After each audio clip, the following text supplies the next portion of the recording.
Listo, se está grabando, ¿no? Ya.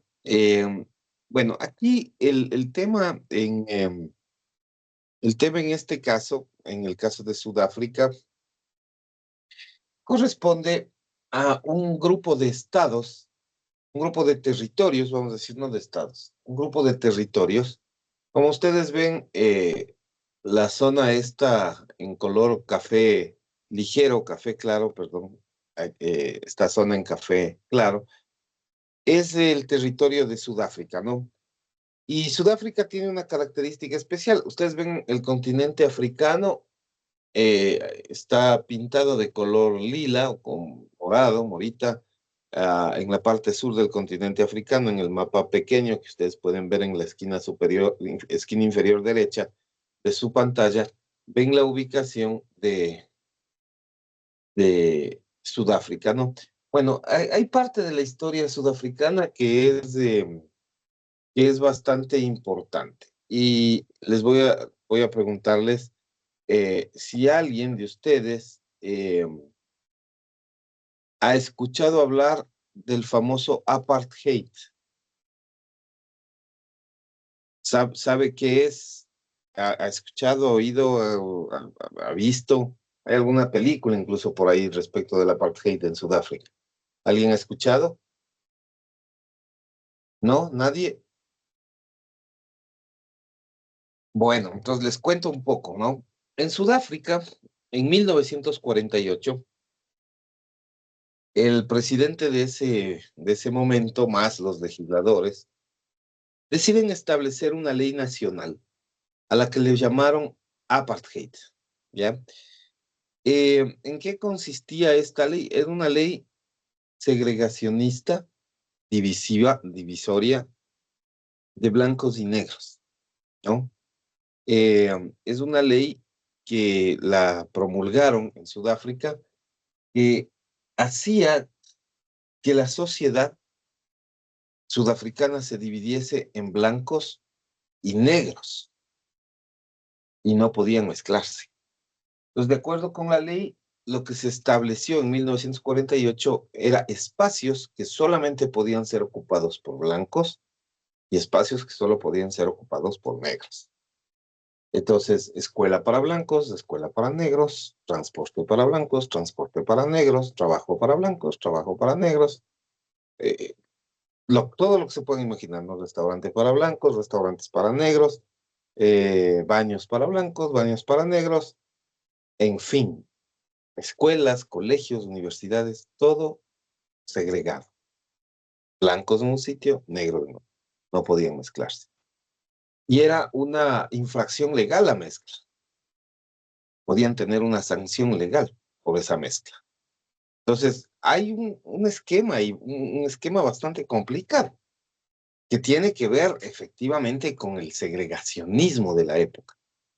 Esta ley empieza a surgir, esta ley surge, se promulga en 1948 y nos plantea una visión terrible, terrible en términos de que no era posible ni factible um, manejar, digamos, en esa medida los procesos. Eh, claro, ya nos podemos imaginar lo que significa eso, ¿no? O sea, que no te puedes subir a un bus si eres negro, no puedes acceder a cierto tipo de servicios, ya se pueden imaginar ustedes. Entonces, esta idea tan descabellada y loca, el gobierno sudafricano crea los llamados estados batustanes, que ustedes tienen en el mapa que están viendo. Los estados batustanes están coloreados, ¿no? Diferentes colores, diferentes tonalidades. Por ejemplo, Botox-Watsana es uno de los estados batustanes, está en color lila y está dentro del mapa. Estas son zonas donde vivían negros, solo negros, ya ahí no podían vivir blancos.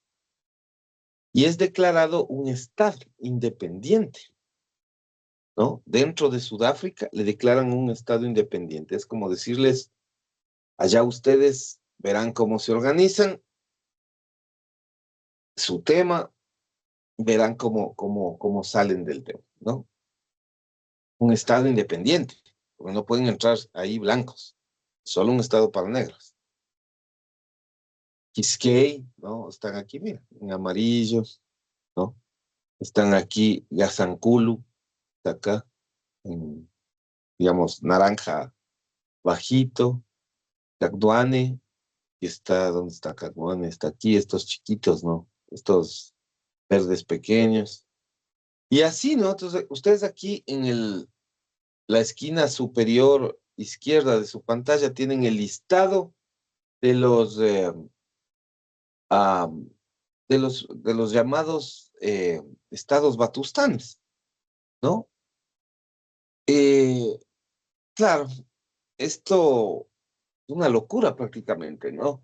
Y Sudáfrica les reconoció personería jurídica, o sea, estados, realmente, estados dentro de un estado. Bueno, ventajosamente nadie más les reconoció, solo los mismos sudafricanos se reconocieron entre sí, pero nadie más les reconoció, es evidente. O sea, ¿quién en su sano juicio iba a reconocer semejante cosa? Pero se reconoció. Ventajosamente el apartheid termina en 1992 o inicios de los años 90. No es que duró mucho, por suerte, aunque bueno, eso también puede ser relativo porque desde el 48 al 90 hay un poco más de 54 años. Entonces, pues es relativo eso de que no duró tanto. Eh, Sin embargo, con una política segregacionista de este estilo, pues es terrible.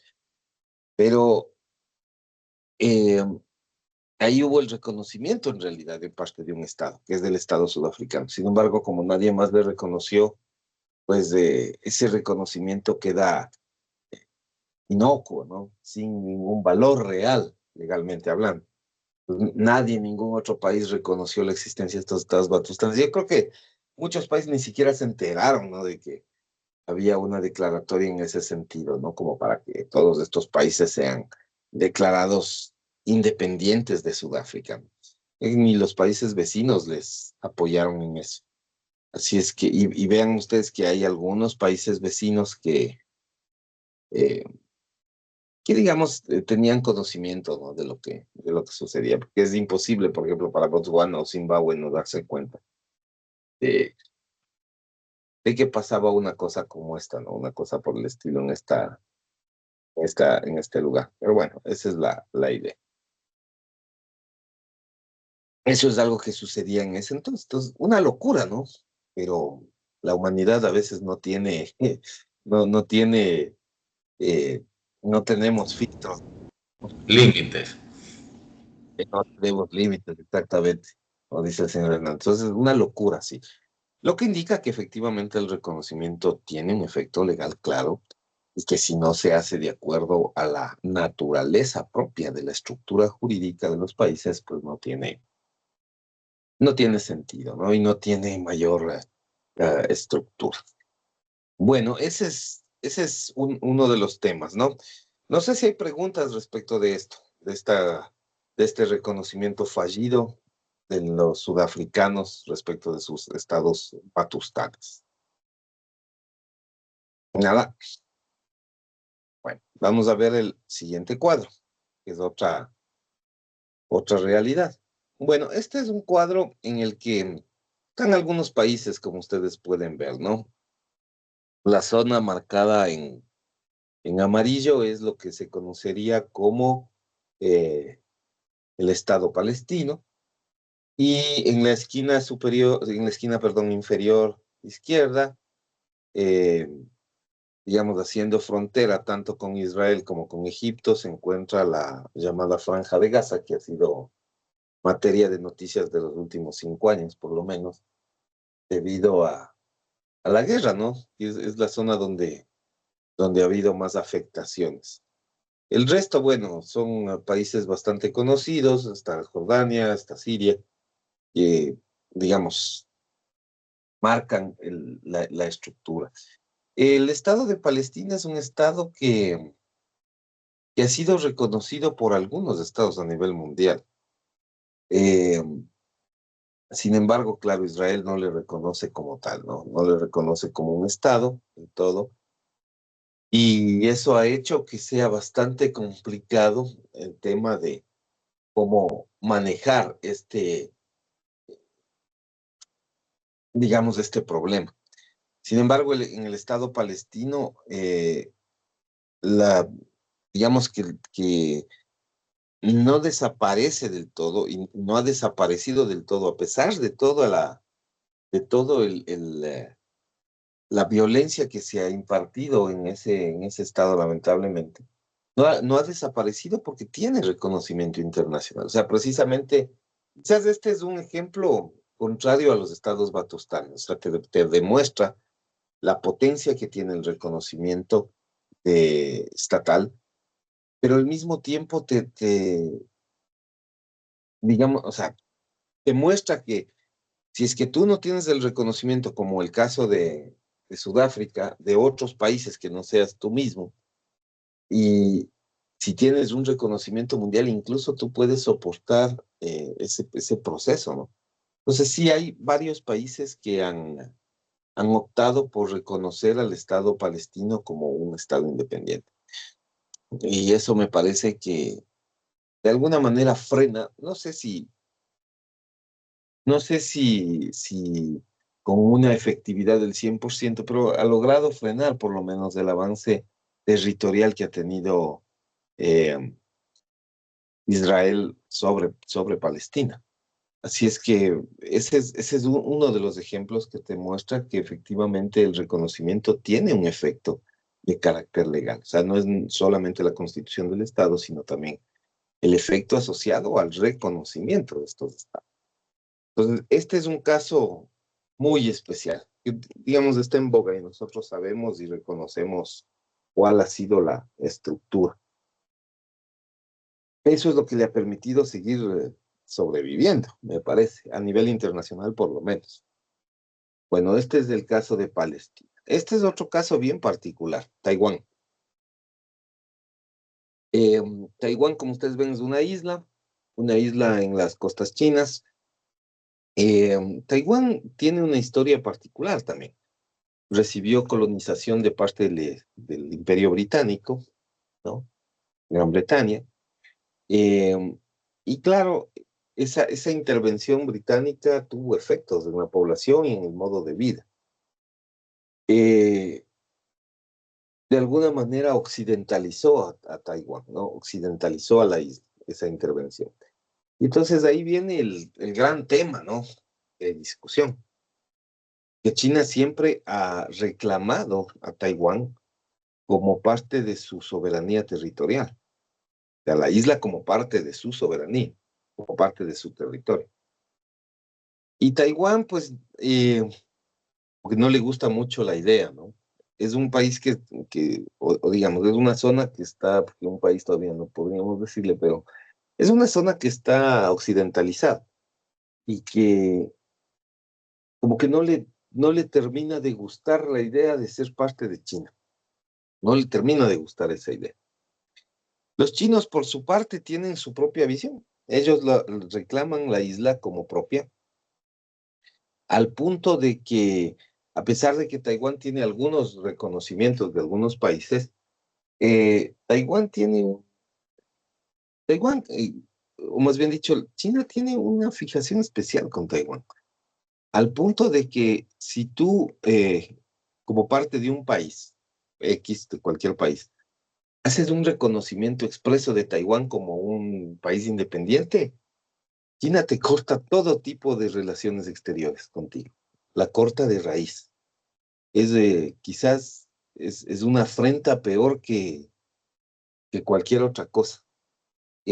Cualquier país que entra a negociar con China suele estar obligado a firmar cláusulas contractuales o en los convenios internacionales, en los tratados, y tú entras a hacer negocios, digamos, en general, ¿no?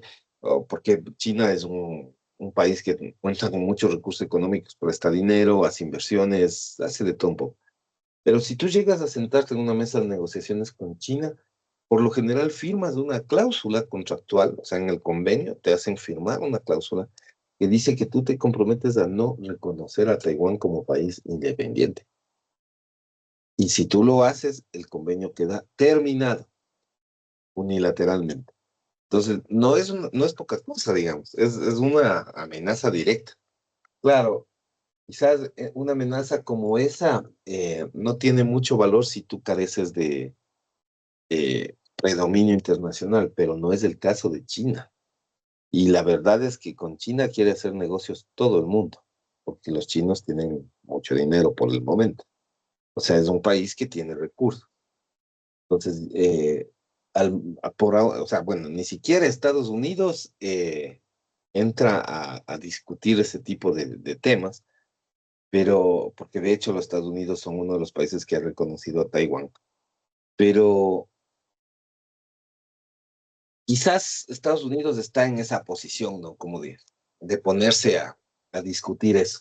Pero el resto de países, ninguno de nosotros puede discutir eso, ¿no? Porque son fuente de financiamiento, porque en realidad sus inversiones se han desarrollado brutalmente. Yo el otro día, y esto les digo solamente a modo de comentario general, ¿no? El otro día que íbamos al trabajo con mi esposa, yo le comentaba que en poco tiempo todo va a ser chino. O sea, los vehículos y todo va a ser chino. Porque es impresionante. Yo no sé si en Esmeraldas pasa, pero yo aquí estoy viendo cada vez más los vehículos chinos en todos lados, en todos lados. Impresionante. Entonces, y además que, claro, esto pasó porque mi esposa vio había un concesionario que creo que es Hyundai o, bueno, alguno de esos, y dijo, "Ah, están trayendo nuevas marcas", pero claro, los símbolos son chinos. O sea, como se han ampliado, se han cambiado, no sé, y están trayendo cada vez más de esas marcas. Entonces, claro, cuando ellos imponen eso en los procesos de negociación, eh, lo que va a terminar pasando es que tú no estás en condiciones de negociar ningún tipo de cambio. Tienen los recursos y tienen la economía como para establecer eso. Entonces, de ahí, fíjate, gran parte del proceso está relacionado con ese reconocimiento. Y ese reconocimiento es el que de alguna manera le da validez y le da visibilidad al Estado. Los estados son independientes por naturaleza, pero en este caso, en el caso de Taiwán, los reconocimientos que tienen no logran darle la identidad que necesita. Señor Hernández, dígame. Doctor, en efecto, la economía china es una economía tan robusta y tan poderosa que en términos generales se pronostica que posiblemente China, de acuerdo a estudios de expertos en temas de desarrollo estratégicos, se calcula que al 2050, el 2050 y al 2080, China podría asumir el rol de la nueva potencia mundial. Seguido porque ya el mandarín, que es el idioma oficial de ellos, me parece que es el segundo o tercer idioma más hablado en el mundo. Y aparte de ello, un análisis también que paralelamente se ha desarrollado en este sentido es de que China, por tener una gran cantidad de capital, tiene inversiones en muchos países del mundo, sobre todo en países latinoamericanos, en países de África, en países de Medio Oriente. Y son inversiones muy fuertes. Inclusive el propio Estados Unidos es un país que está endeudado con China, tiene una deuda inmensa. Aparte, China tiene un desarrollo tecnológico avanzado. Eh, lo que acá en Ecuador se puede observar, tal vez usted no sé por su experiencia, por su actividad, lo que se puede observar en el Ecuador sobre las marcas chinas y sobre los productos chinos es que son productos que aparentemente no tienen una buena calidad, porque ellos lo piensan de una manera mercantilista, en producir en cantidades. Pero el producto chino que se consume en China es un producto de altísima calidad. Es decir, usted no se podría comparar un vehículo chino de las marcas chinas que están acá, que no es que son malos, pero son productos de, no son de la misma calidad que un Mitsubishi japonés, por ejemplo. Pero el producto chino que se consume allá es un producto de igual calidad en cuanto a la, a la composición físico-química eh, elaborada y mecanizada para el consumo de los chinos. Entonces, allí se marca una diferencia, doctor. ¿Mm? Eso así. Chévere. Em, es verdad. La única cosa que yo le diría es, bueno, en términos del idioma, que usted mencionaba que es como el segundo o tercer idioma más hablado del mundo, en realidad el chino como lengua materna es el primer idioma del mundo, ¿no? El más hablado del mundo como lengua materna, porque ahí habría que distinguir dos cosas, ¿no? El idioma como lengua materna y como segundo idioma. Porque claro, como segundo idioma, el inglés es el idioma más hablado del planeta, porque digamos, incluso acá hay gente que habla inglés, entonces, que no es nuestra lengua materna. Pero de lo que hay estadísticamente como lengua materna, el inglés es perdón, el chino mandarín es el idioma más hablado del mundo. El segundo idioma más hablado del mundo como lengua materna es el español, ¿no? El español. Y luego sí está el inglés, ¿no? Entonces son los tres, ¿no? Chino, español, inglés, en ese orden como lengua materna. Claro, ya como segunda lengua, ya si uno empieza a hacer ya comparaciones y sumas y eso, entonces ahí ya cambia un poco la cosa, porque ahí el inglés es el más hablado, pero ojo que ahí estamos hablando o estamos refiriéndonos al inglés como lengua materna, ya que como segunda lengua prácticamente es 3 veces más que como lengua materna. Y luego está el chino mandarín, segundo, ahí sí, y el hindú también, ¿no? O hindi, que creo que le dicen india a ese idioma. Eh, y bueno, ahí vienen el resto de idiomas, ¿no? Pero la otra parte es claro, es clarísima. El poder económico que tienen ha creado un verdadero esquema, eh, digamos, de negocios enorme. Y es muy probable que suceda. Sabe que yo no sé, un poco siento a ratos que el tema de la calidad de los productos tiene que ver más con la idiosincrasia nuestra, con la percepción que tenemos. Yo no sabría decirle, bueno, nunca he tenido un carro chino. eh, Evidentemente hay vehículos que han hecho, que de alguna manera han ocupado su espacio durante muchos años. Eh, Claro, hay marcas japonesas, hay marcas estadounidenses, marcas inglesas, incluso francesas, italianas, que digamos han copado los espacios mundiales alemanas, ni se diga. Eh, pero, pero no sé, me parece que es como en un inicio cuando Japón empezaba a realizar su producción, como que la gente tenía también un poco de recelo de eso. Eh, Claro, nos hemos ido dando cuenta poco a poco. Hoy por hoy me parece que Toyota fue el año pasado la marca más vendida del mundo. Es japonesa, ¿no? Me parece.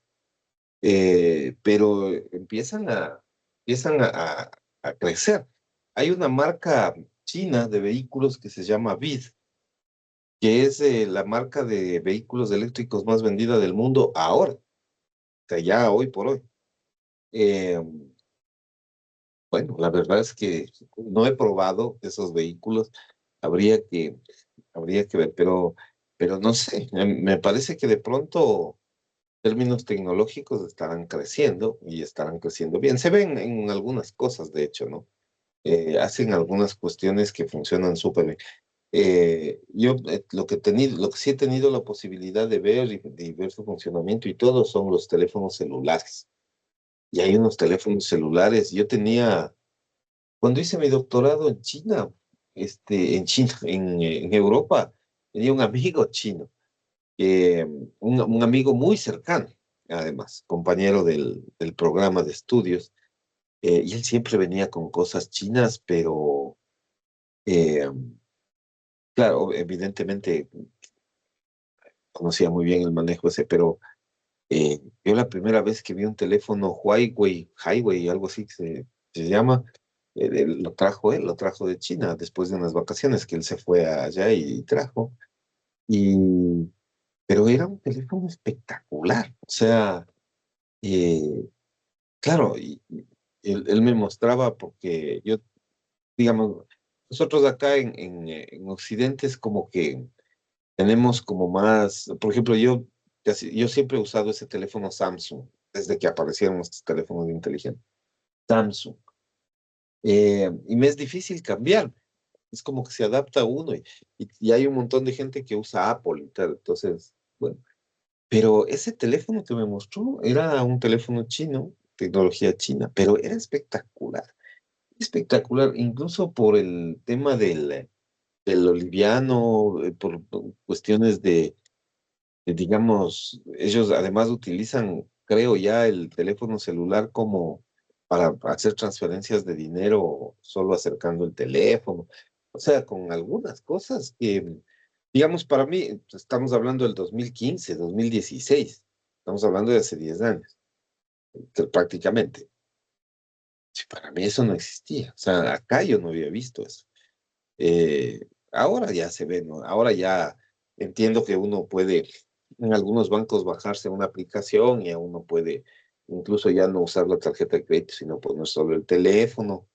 Eh, pero en otros países y en China en particular, vi que esos desarrollos tecnológicos estaban a un nivel muy elevado. Bueno, habrá que ver qué pasa. Pero en todo caso, esa es la idea, ¿no? Los chinos han logrado que se evite ese reconocimiento en Taiwán y hoy por hoy, pues, no, no representan nada y no repercute en nada eh, ese reconocimiento que ciertos países tienen sobre esta isla, ¿no?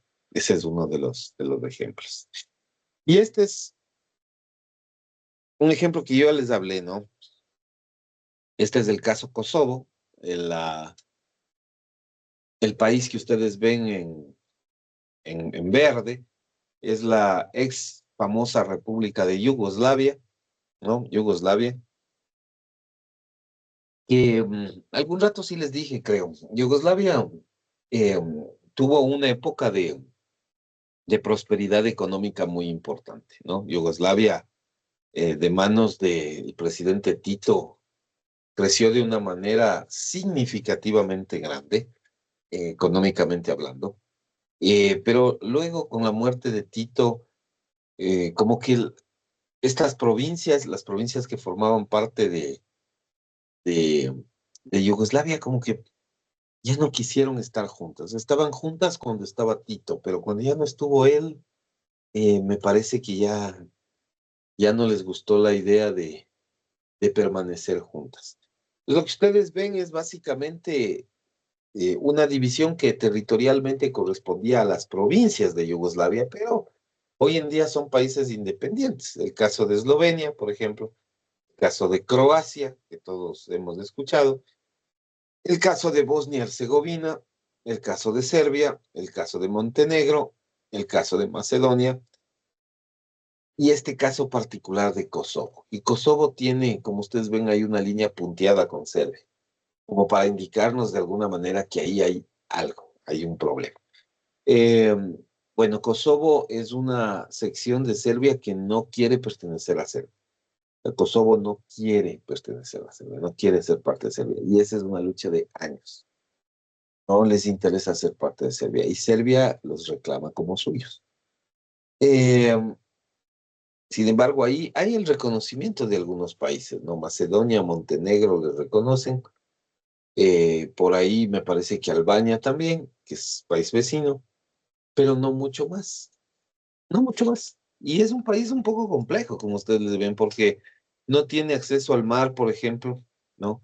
Está, digamos, dentro de un, digamos, tiene unas fronteras que serían como un poco difíciles de superar, y la única salida que tendría sería a través de Montenegro, de Albania, para poder salir al mar, porque el resto es bastante más complicado, pero no ha logrado el reconocimiento mundial. No ha logrado el reconocimiento mundial y se ha mantenido así como un espacio en una época de transición, pero es una transición bastante larga, ¿no?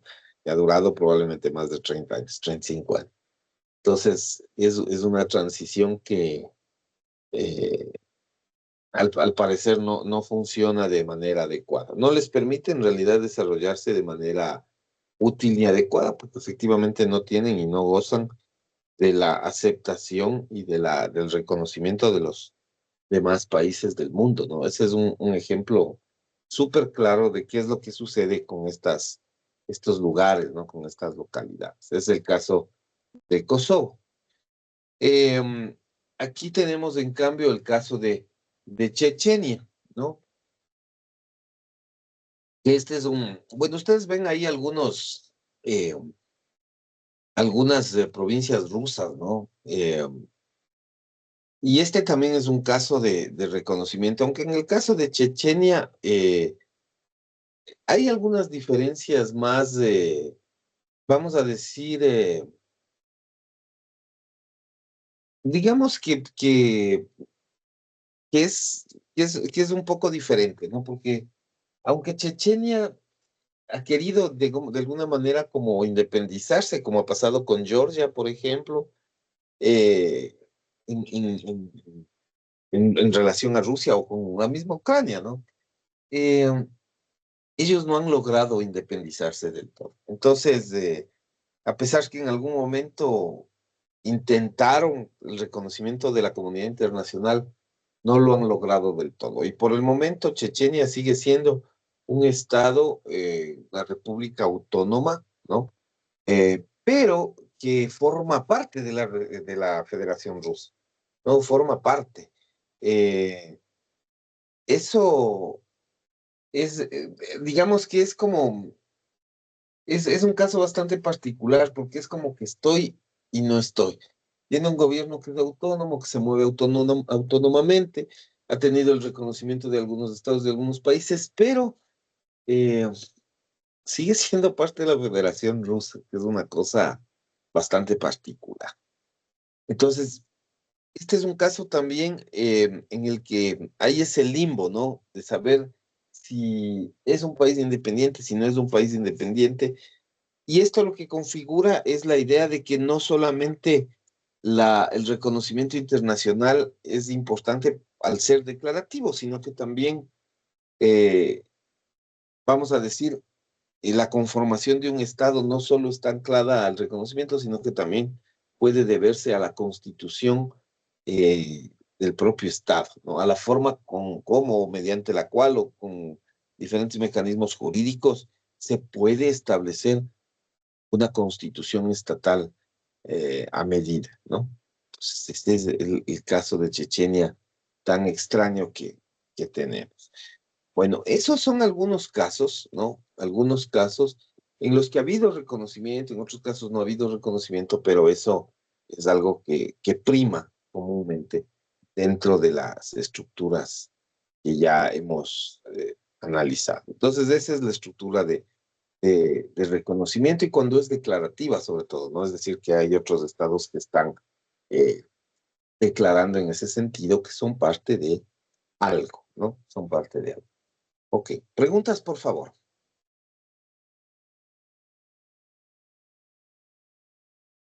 ¿No hay preguntas? Ok, De mi parte, no, profesor. chévere. Bueno, eh, ahora, como hemos visto, además de que, además de que el reconocimiento de los estados puede ser un acto eminentemente declarativo, porque son otros estados los que declaran. En la práctica es posible quizás distinguir un cierto aspecto constitutivo, puesto que el Estado es un sujeto de derecho internacional. Entonces les voy a compartir un poco mi pantalla para poder escribir un poco ahí.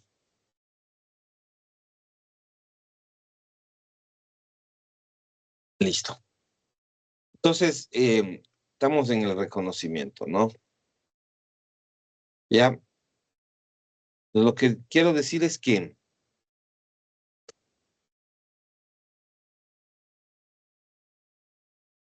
el reconocimiento, ¿no es cierto?, puede implicar un acto constitutivo, algún aspecto constitutivo, ¿no? Puesto que si bien el nuevo Estado es un sujeto de derecho internacional desde que nace, no puede ejercitar plenamente ciertos derechos hasta que haya sido reconocido, ¿no es cierto? Por lo cual, generalmente lo que se ha dicho es que el acuerdo de iniciar relaciones oficiales con el nuevo Estado tiene ya por sí mismo un carácter constitutivo. O sea, las relaciones internacionales con terceros países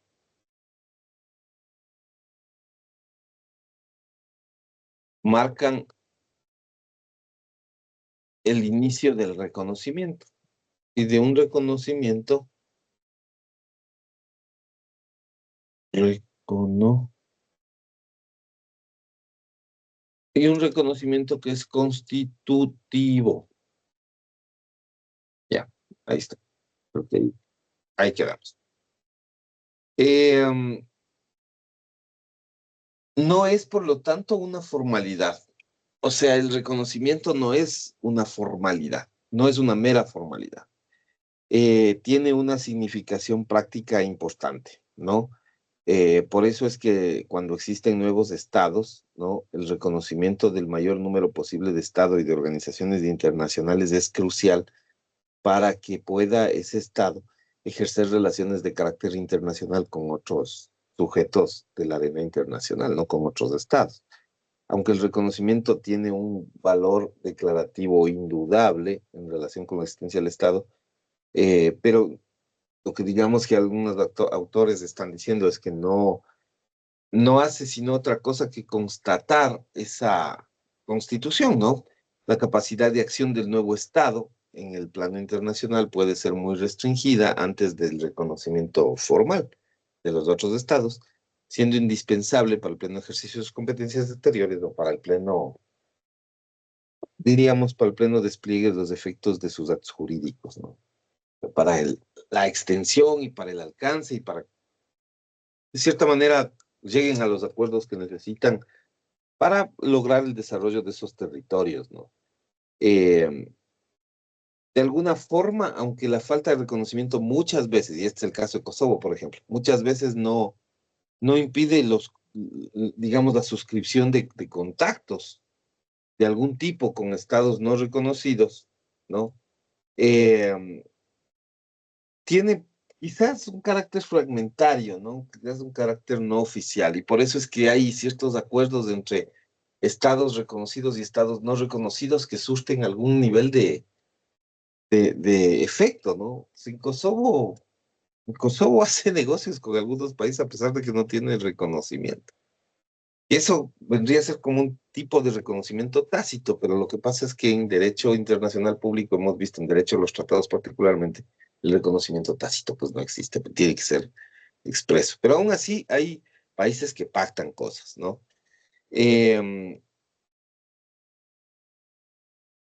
Ahora, otro de los temas que deberíamos nosotros eh, argumentar es que en cierta medida vamos a decir que los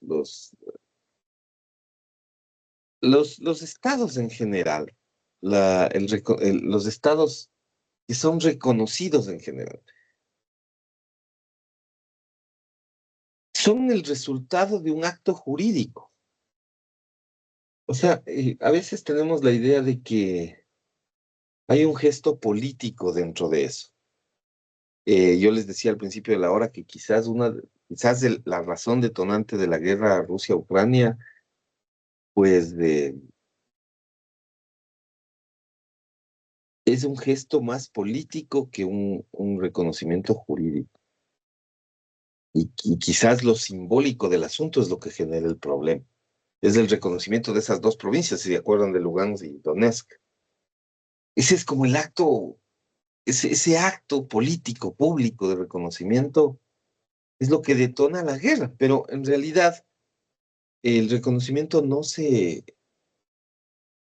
limita a eso, o sea, no es solo ese acto político de decir yo si le reconozco eh, al Estado, a tal gobierno, sino es realmente un acto de formalidad, ¿no?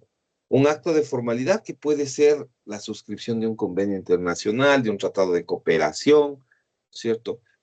Eh, es cierto, hay motivaciones políticas siempre en eso que pueden conducir a apreciaciones subjetivas de los estados, pero que en realidad solamente surtirán efectos cuando esas declaraciones tienen el carácter de formalidad, ¿no? Y esa formalidad, por lo general, tiene que ser por escrito, ya sea a través de convenios internacionales o un acto unilateral del Estado. Recuerden que esa era una de las fuentes del derecho internacional público, ¿no?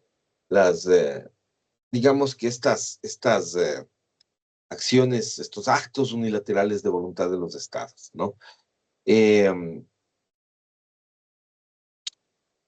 el reconocimiento, además, me parece que es un acto discrecional, es un acto voluntario del Estado que lo hace, que lo emite.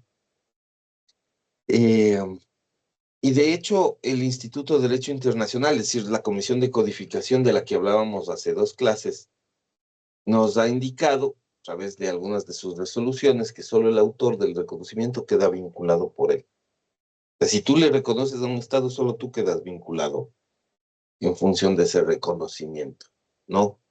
De forma que no puede existir legítimamente un hecho respecto de unos estados y no respecto de otros. En concreto, reconocer solo aspectos parciales de la existencia de un estado eh, puede generar algún nivel de conflictos, ¿no? Y si no, habría que ver el caso de las dos Alemanias, ¿no? De la Alemania federal y de la Alemania democrática, reconocidas, digamos, entre ellas, eh, digamos, solamente por aspectos parciales y no por todo el elemento jurídico necesario para, digamos, reconocer en el otro estado soberanía, población, territorio, gobierno, etcétera, ¿no? Es decir, todo el conjunto de elementos. Entonces, esto es parte de lo que significa, ¿no? Este reconocimiento, ¿ya? Reconocer a los estados es fundamental, puede ser un acto declarativo.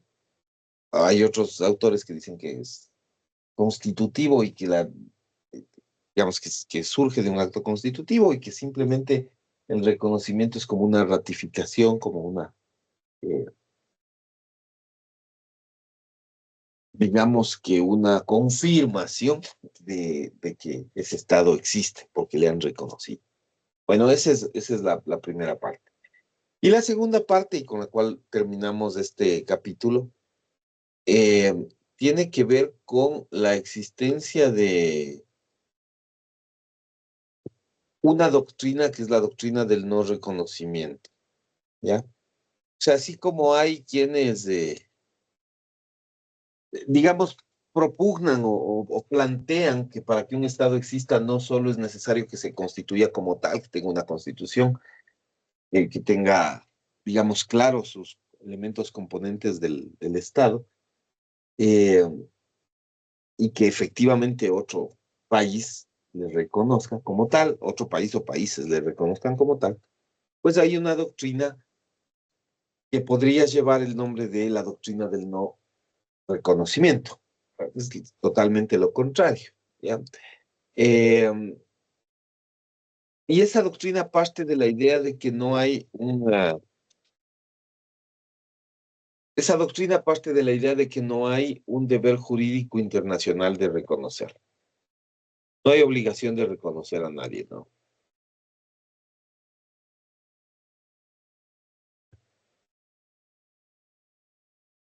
o sea, lo que nos va a decir el derecho internacional público a través de de los tratadistas, de los estudiosos, es que en realidad, cuando no hay un deber jurídico internacional de reconocer, aunque pasa eso, ¿no es cierto?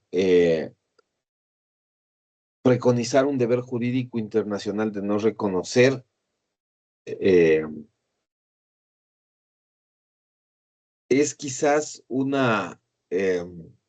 de algún modo es una forma de entender también el proceso de constitución de los estados, ¿no? Proceso de constitución de los estados. Profesor Díaz de Velasco dice que en la doctrina y en la práctica internacional se ha buscado, a falta de un deber jurídico internacional de reconocer, preconizar un deber jurídico internacional de no reconocer, es decir, la doctrina del no reconocimiento en tanto que sanción, en aquellos casos como el de Manchukuo, dice, en que la situación se establece en contradicción con una regla jurídica como lo que prohíbe el uso ilícito de la fuerza, ¿no? Frente a la creación artificial de Manchukuo por obra de Japón, endosada al sistema de derecho internacional en relación con el anexión de Etiopía a Italia, ¿no? El principio de no intervención y la prohibición de poner en peligro la integridad territorial y la independencia política de un Estado frente a los intentos secesionistas de otro, proclama el derecho de autodeterminación de los pueblos. Es decir, que los pueblos pueden hacer lo que les plazca, ¿no? Lo que quieran. Tienen derecho a autodeterminarse frente a la declaración unilateral de independencia llevada a cabo por el régimen, eh, vamos a decir, que se está rebelando contra su país colonialista, ¿no? Su país colonial que está ejerciendo una colonia. Y eso lo que puede significar es que simplemente le damos valor real jurídico a un nuevo Estado, sin perjudicar quizás los intereses de otro, que claro, el que está en proceso de invasión no nos va a permitir hacer eso. Eh, Quizás sí ha habido alguna que otra, otro esfuerzo de consagrar en el derecho internacional público digamos que la obligación de reconocer otros estados. Pero eso ha sido por lo general una cuestión bastante difícil de viabilizar, porque en realidad cada estado es, como hemos dicho, soberano de las decisiones que toma y el derecho internacional público está aceptado en el tema de la voluntad de los estados. Por lo tanto, tú no le puedes terminar obligando a nadie, ¿no? A hacer algo que no quiere, ¿no? En todo caso, el deber de no reconocer situaciones creadas mediante el uso ilícito, por ejemplo, la fuerza, es decir, independizarme a punte de armas y tal, aparece sancionado en varios convenios internacionales, hoy por hoy, ¿no? La Carta de la OEA, por ejemplo, y algunos otros principios de derecho internacional que se refieren a relaciones de amistad y cooperación entre los estados. Esa quizás es la mayor esencia, ¿no? De este derecho de no reconocimiento. Entonces, el Estado se constituye, queda listo para plantear relaciones internacionales y lo único que hacen las relaciones internacionales es de alguna manera confirmar, ratificar que un Estado en particular ha logrado crearse, ha dado vida, ha salido a la luz, eh, ya a través de sus actos administrativos propios y el reconocimiento viene a ser solamente un complemento. Así es que esto es, en ideas generales, a grosso modo, eh, la idea del reconocimiento de los estados. Sobre este particular, yo les pediría que simplemente le den una lecturita al, eh, al texto de Díaz de Velasco, a la sección de la subjetividad internacional, como para ir afinando esos detalles. Señor Hernández, dígame. Doctor, importante lo que usted ha manifestado. Yo quería consultarle algo que me parece un poco Bueno, no extraño, pero sí extremadamente preocupante. ¿Mm? En la madrugada estaba viendo noticias, y entre las cuales se puso en conocimiento que Estados Unidos actualmente, en el problema que tiene con Venezuela, han cambiado de narrativa. Inicialmente, pues ellos alegaban o argumentaban pues que la razón por la cual debe el país volver a tener otro gobierno es porque es un gobierno es un narcogobierno, ¿no? Por el cartel de los soles. Esa es una narrativa que en inicio ellos pusieron en el tablero, ¿no? En el tablero internacional.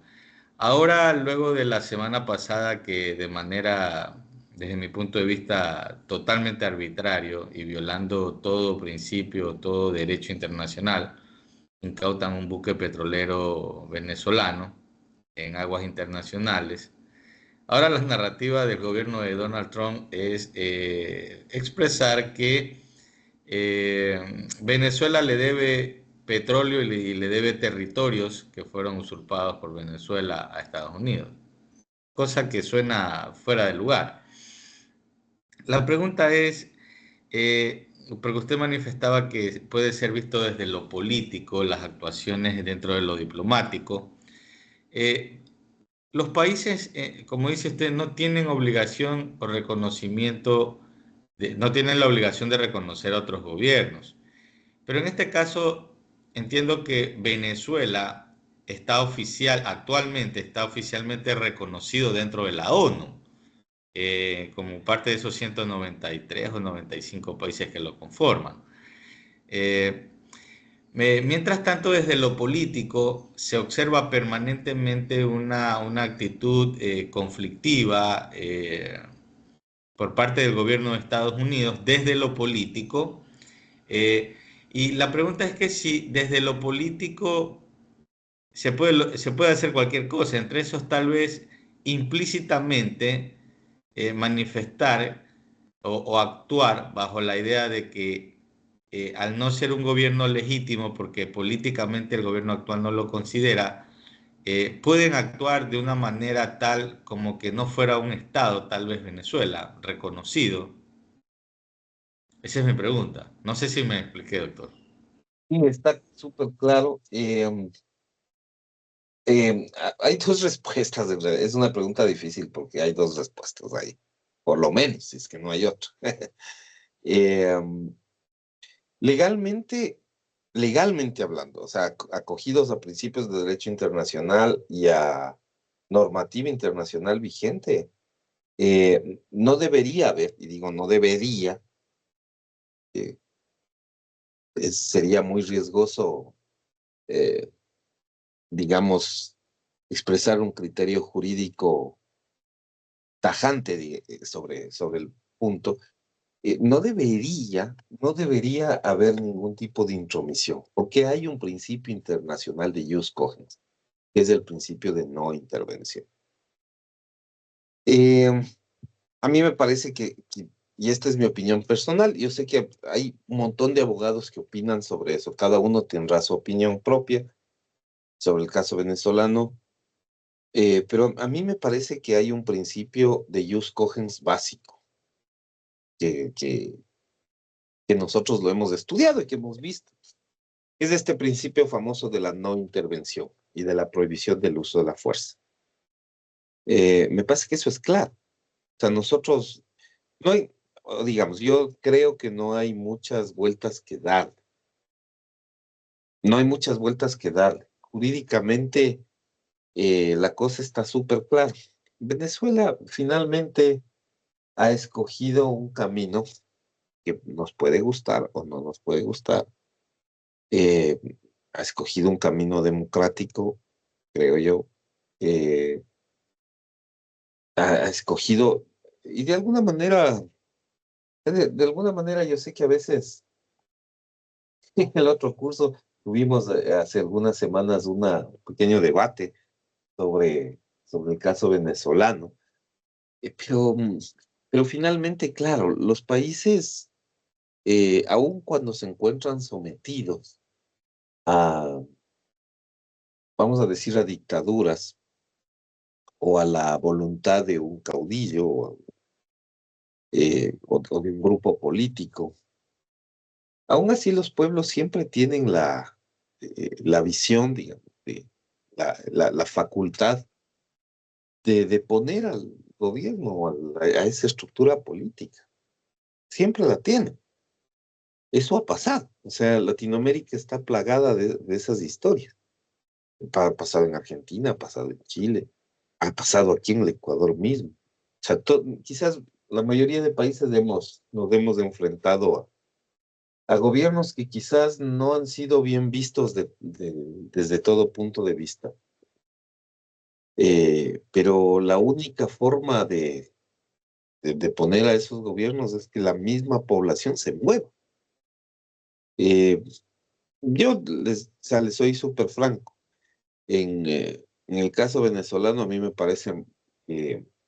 me parece que el manejo político que han tenido con Venezuela, el manejo político y quizás el manejo social eh, que han tenido con el pueblo venezolano, digamos, este presidente, el presidente anterior Chávez, o sea, a mí personalmente me parece que ha sido un desastre, porque entre otras cosas ha provocado eh, una huida masiva del país. O sea, que es evidente que se conoce en toda Latinoamérica, porque eh, una enorme cantidad de hermanos venezolanos han tenido que salir del país. Y si uno mira eso, si uno mira objetivamente la salida de tanta gente de un país, quiere decir que sus condiciones internas no eran las mejores.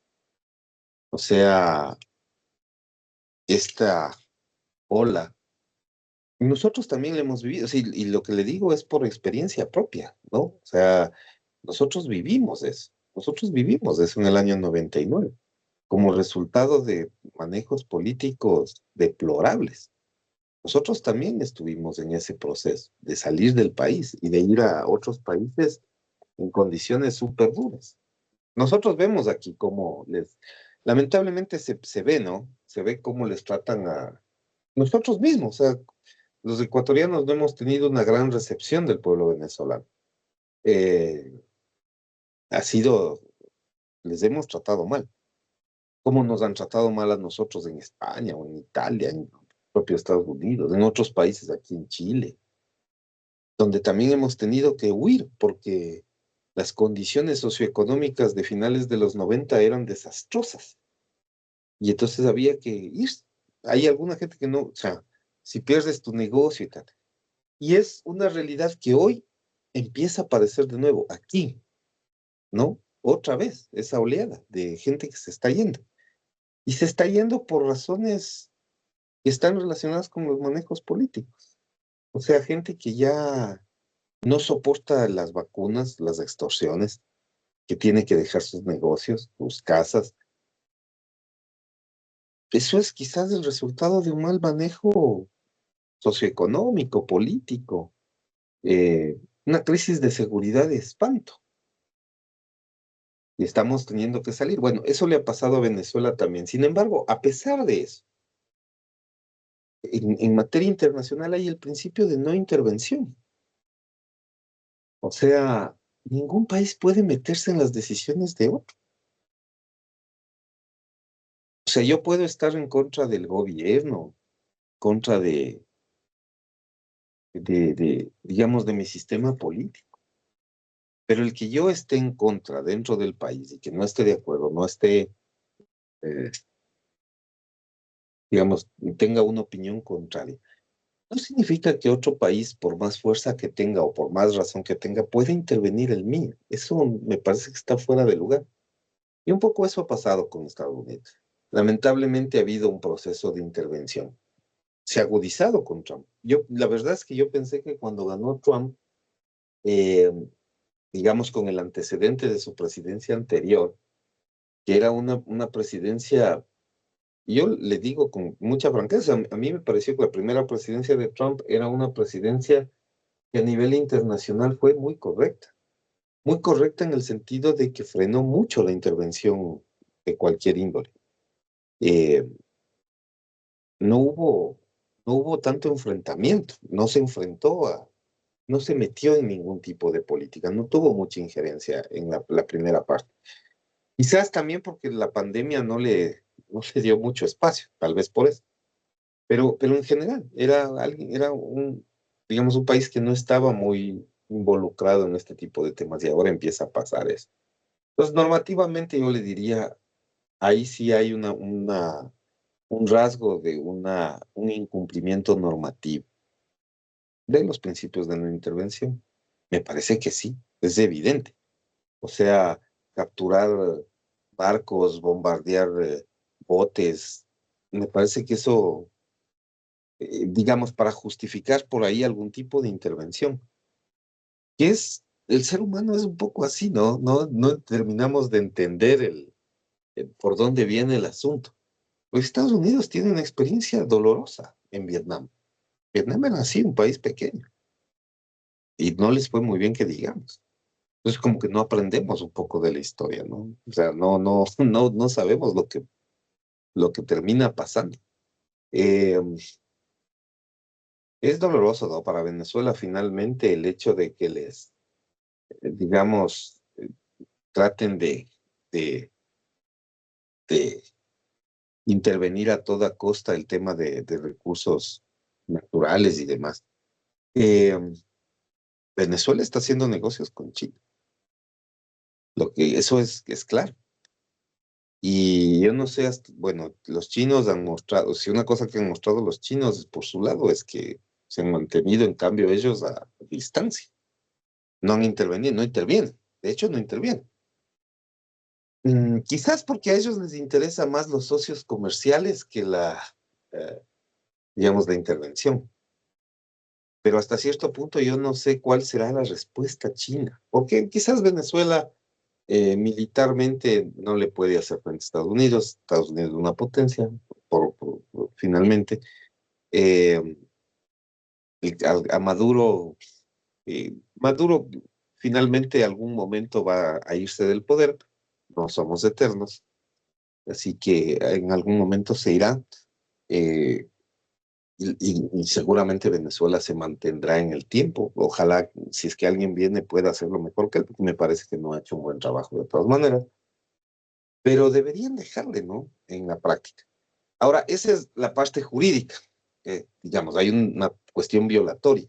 ¿Quién tiene que sancionar o castigar eso? Pues el Consejo de Seguridad de las Naciones Unidas, pero nunca lo va a hacer porque Estados Unidos es miembro del Consejo de Seguridad y para cualquier tipo de acción sancionatoria necesita el voto unánime de los miembros del Consejo de Seguridad, a menos de los miembros permanentes, y eso no va a pasar jamás, porque Estados Unidos es uno de ellos, entonces no va a pasar jamás.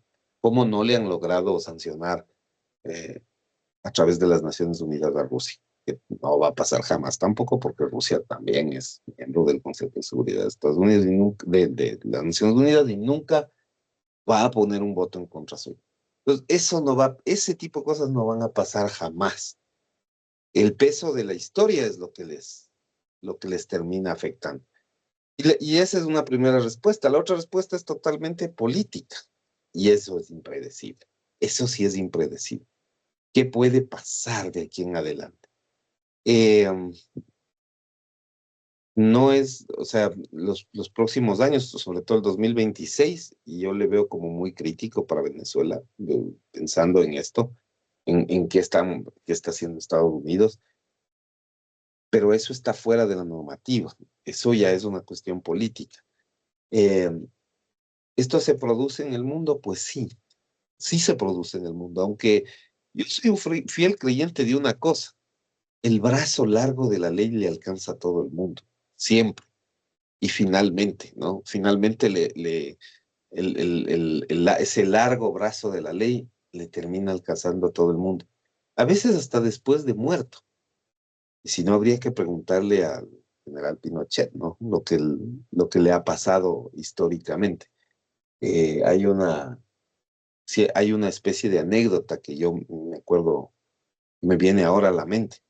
A Pinochet finalmente le juzgaron y cuando ya le juzgaron y digamos,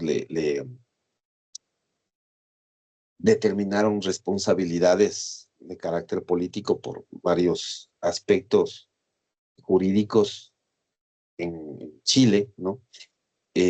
Claro, él no fue juzgado directamente en Chile, sino en España, por un gobierno español que le acusaba de haber, digamos, perseguido y terminado con la vida de varios españoles en Chile. O sea, le juzgaron allá y evidentemente le hubo una sentencia condenatoria. Recuerden el famoso juez Baltasar Garzón. Bueno, eh, finalmente nunca él fue a la cárcel porque se murió en el camino. Y además era un anciano y, digamos, le dieron una prisión domiciliaria y mucha gente dijo, no, pues injusto y tal. Pero a veces no es un tema solo de la cárcel, sino del nombre. Y yo me acuerdo de una declaración de la expresidenta Michelle Bachelet en Chile, que decía que en una conversación, no sé con, no sé con cuál de los presidentes, era Michelle Bachelet con otro expresidente, no me acuerdo exactamente con quién, pero le decía que en Chile ellos tenían una joya hecha de oro que le entregaban, era como un broche, una cosa así, que le entregaba un mandatario al otro mandatario. Y de pronto esa joya desapareció. Entonces decía Michelle Bachelet que eh, cuando volvió a la democracia Chile, cuando terminó la dictadura de Pinochet, esa joya simplemente ya no había. Y no sabían quién la desapareció.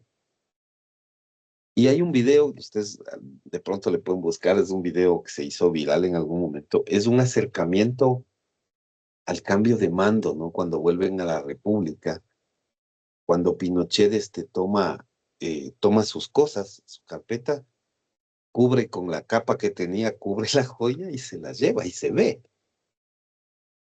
Y la historia lo vio y está grabada. Se sabe que él se la llevó.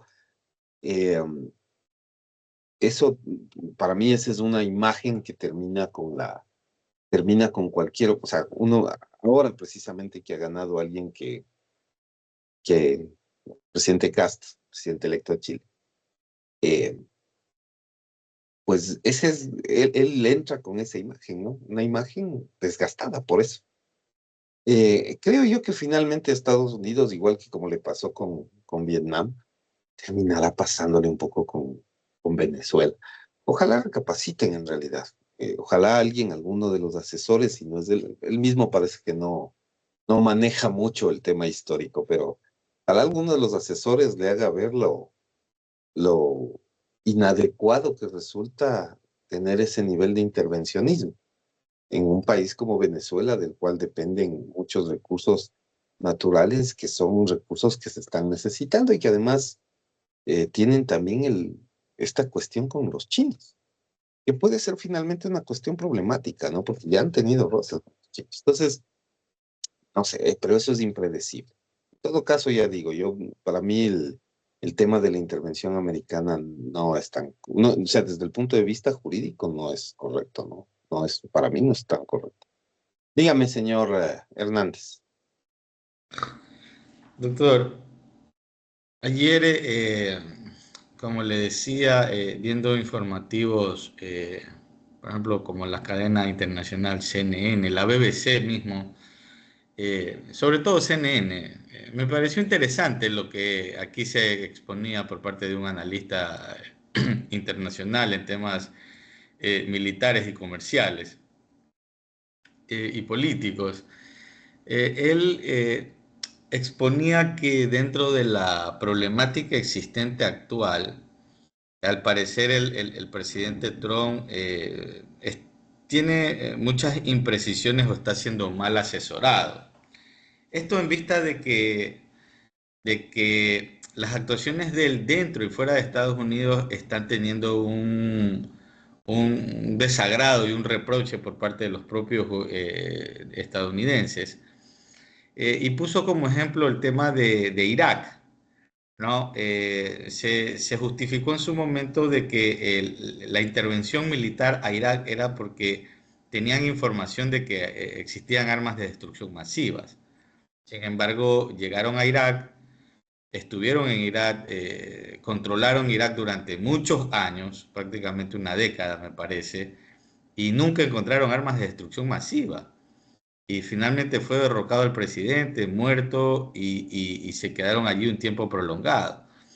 Entonces, esta narrativa de ahora de Venezuela, él manifestaba que los propios opositores al gobierno venezolano, de Nicolás Maduro, no han aceptado esa narrativa en la que se pretende implantar de que Venezuela le debe territorios a Estados Unidos y que le debe petróleo a Estados Unidos, ¿no? Que el petróleo es venezolano y eso no está en discusión en lo mínimo. Entonces, me parece que desde lo político realmente, al menos el presidente Trump está teniendo muchas imprecisiones y grandes desaciertos. Yo lo veo desde ese enfoque, ¿no? Aunque en lo personal le digo, doctor, el conflicto iba a llegar a un momento como este porque ellos no van a encontrar para mí otros argumentos porque lo que se enfoca y el botín finalmente que requiere Estados Unidos para mantener su supremacía militar, comercial y su estatus de calidad de vida para mí es el petróleo. Entonces, tarde o temprano esto se iba a evidenciar como ya empieza, creo, la punta del iceberg a mostrar sus reales intenciones, ¿no? Porque si fuese así, de que van por la democracia, porque el gobierno es ilegítimo, hay países que han atravesado crisis como Haití, por ejemplo, y otros países que están en situaciones precarias y bien difíciles, y sin embargo allí no ha habido tanto injerencismo, porque claro, se entiende que Haití no tiene petróleo, ¿no? En cambio Venezuela sí tiene el problema de ser el mayor reservista de crudo a nivel mundial. Entonces, me parece que en ese sentido hay un cierto grado de objetividad por parte del analista, ¿no? Lo que pasa es que, bueno, Estados Unidos es un país impresionante. Yo le digo con mucha honestidad, tengo mucha admiración por ese país, por la gente de ese país. Eh, Estados Unidos es la gente americana, la gente estadounidense ha demostrado durante muchos años que puede expresar cosas contrarias incluso a su propio gobierno. Es una cuestión espectacular como lo que ha pasado. O sea, mm, evidentemente hay voces contrarias a la guerra, porque hay gente que no le interesa que Estados Unidos se meta en una guerra. No les interesó en Vietnam y hay muchas películas y muchos documentales respecto a qué es lo que pasaba en los 60 y cuál era la posición del pueblo estadounidense respecto a eso. Y ahora va a pasar un poco lo mismo. Entonces, claro, digamos, el pensamiento de ellos y la fortaleza que ellos tienen en muchos aspectos es admirable porque Estados Unidos es realmente una potencia. Ojalá no trascienda demasiado. Yo siempre que veo las embajadas, que el caso nuestro aquí es de prácticamente la embajada de Estados Unidos es un fortín, ¿no? Es un fortín. Aquí en Quito, los que han venido por temas de visas y tal han visto cómo es el sistema. O sea, es un sistema que prácticamente es una fortaleza. Es una fortaleza porque evidentemente ellos tienen recelo, ¿no? De hecho, tuvieron que salir del centro de la ciudad y tuvieron que irse hacia el norte de la ciudad porque yo pienso que en el fondo tienen recelo de ser atacados en algún momento. Y no es solo el caso ecuatoriano, o sea, ese fortín lo he visto en embajadas de Estados Unidos en Europa incluso. Tienen miedo, o sea, es problemático. Eh, Ojalá no tengan ese destino que tienen los imperios cuando empiezan a caerse, que es que se vuelven indeseables en todo el mundo. Entonces, ahora, digamos, todo el mundo se acerca a los Estados Unidos, tienen poder y tienen economía, pero si entran en crisis y ya no pueden solventar o comprar productos o tener el flujo económico, o sea, el resto del país les van a dar la espalda. Eso es una cosa que pasa, ¿no? Que no es la primera vez en la historia. Hay que ver nomás lo que ha pasado, ¿no? En la historia. Les pasó a los griegos, los fenicios, a los romanos, a los bárbaros, les pasó a todos en realidad. No creo que sean una excepción ahora. Eh, Finalmente se ve nacer digamos, China está floreciente. Y es, claro, los chinos tienen la ventaja de que les respaldan 3000 años de historia o más, ¿no? Entonces, me parece que esa es una cultura milenaria. Va a terminar tomándose todo, finalmente. Entonces, bueno, no sé, es en realidad bastante complicado saber qué es lo que va a pasar en términos políticos. Es como ponerse a predecir el futuro en realidad. Así es que no sabemos en qué parará. Ojalá en este momento es un momento tan delicado para la economía mundial, incluso que en una guerra aquí cerca de nuestro continente sería lo peor que nos podría pasar. Un enfrentamiento bélico cercano a nosotros sería absolutamente terrible por la gente que tiene que moverse, las afectaciones económicas para nuestros países. eh, eh, no sé, bueno, no sé, la verdad es que no se puede predecir eso. Lo que sí se puede ver es que si hay un enfrentamiento bélico o sea, en un país vecino, no es muy alentador alentador el futuro que nos espera. Ojalá no se dé, pero veamos qué va sucediendo. En todo caso, sí me parece que ahí hay un ejercicio excesivo del derecho internacional, ¿no? Que de alguna manera violatorio a las normas jurídicas que nosotros manejamos. Bueno, eso básicamente. Ahora, nosotros hemos visto la subjetividad internacional de los estados, ¿ya? O sea, el Estado como sujeto de derecho internacional. De alguna manera es claro, el Estado es el sujeto internacional del derecho internacional público por excelencia. Eh, no hay nadie que diga lo contrario. Pero dentro de este esquema, hay otros sujetos, ¿no? De derecho internacional. Y cuando nosotros nos referimos a otros sujetos, a otros actores de la eh, subjetividad internacional, los primeros que debemos mencionar son las organizaciones internacionales.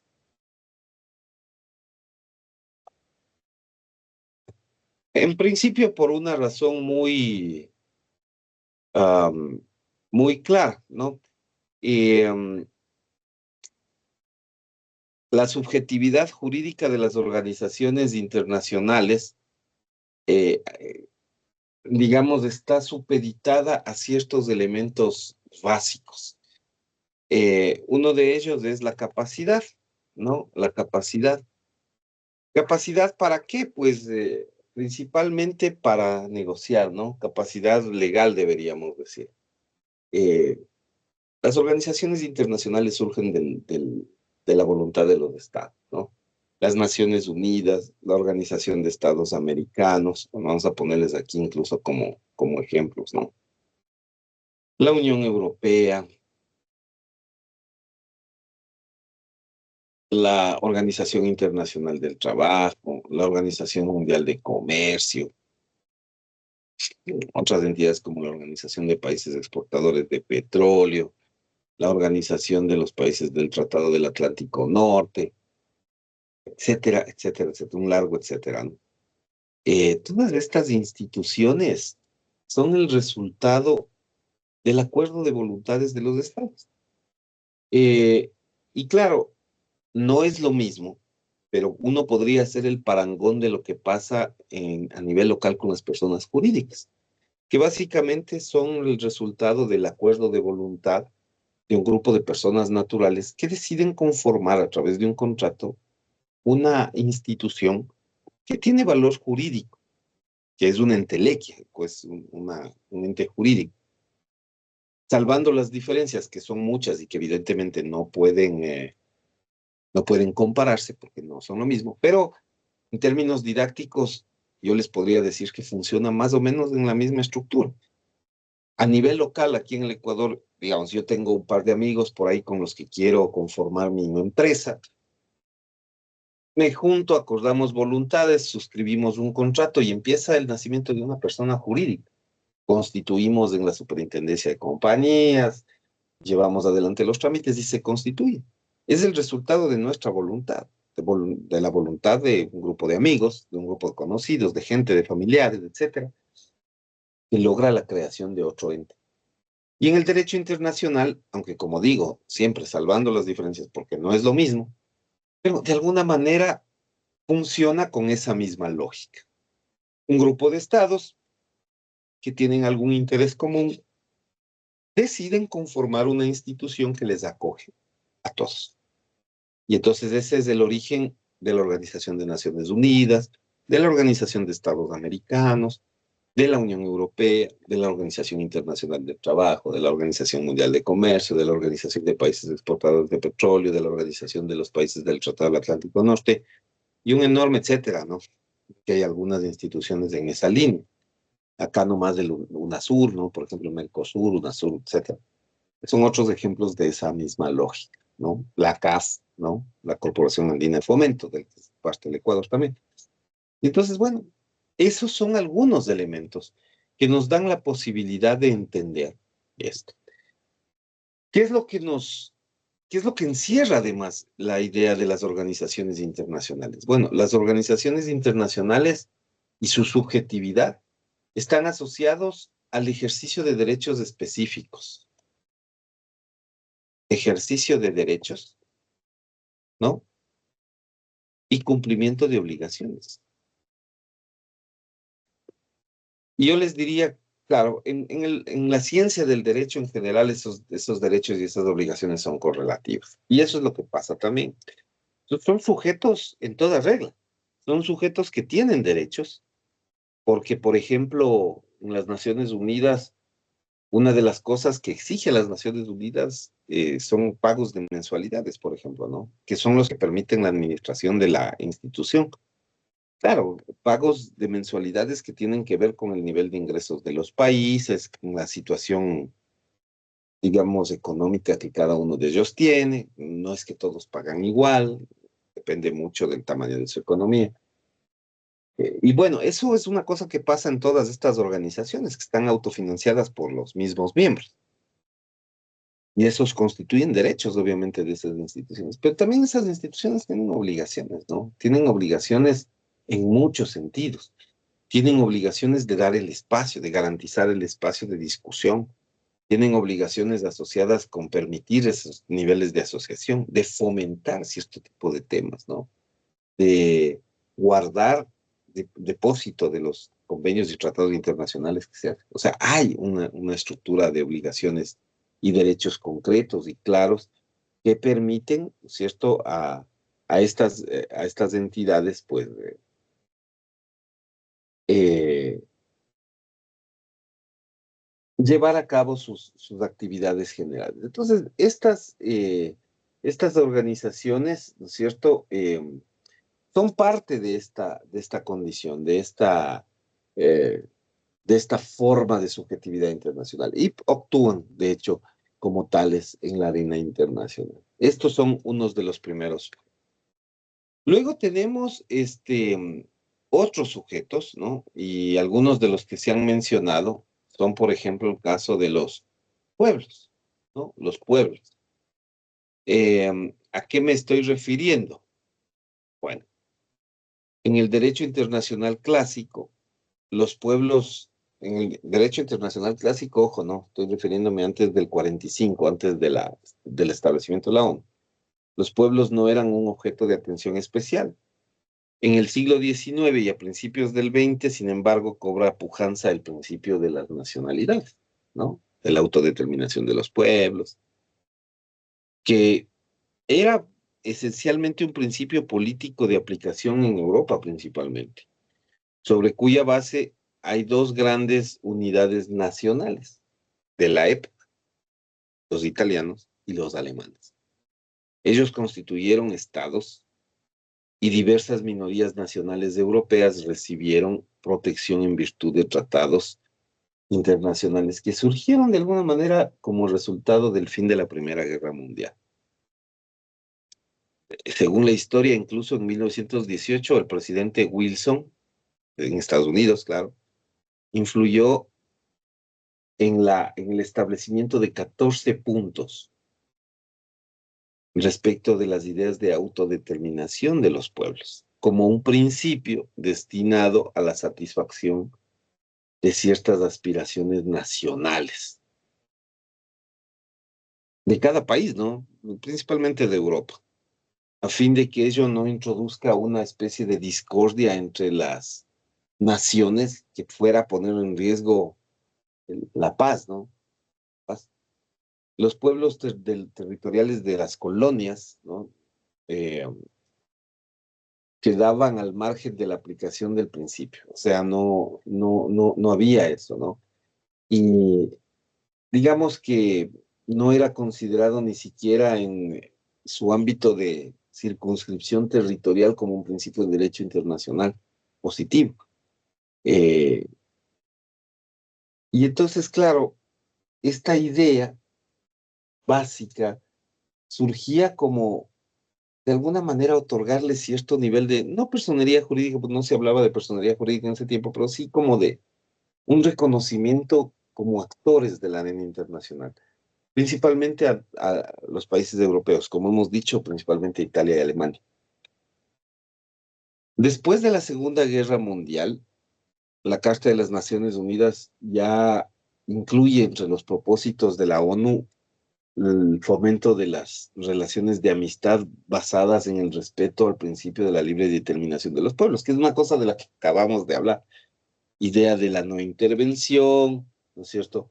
Que digamos, tiene un origen político, ¿no? Pero que está arraigado fuertemente en la idea de que hay, de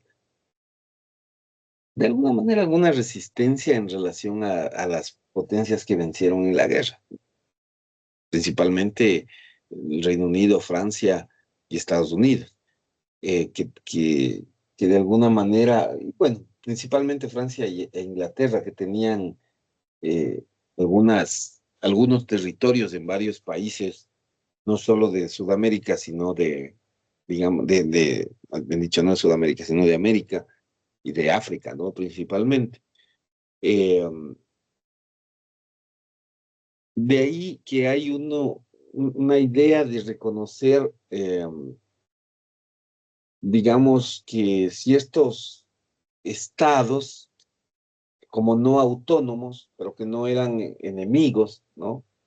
No eran enemigos de estas potencias, y otros que quedaron bajo un mandato, una especie de administración fiduciaria, ¿no?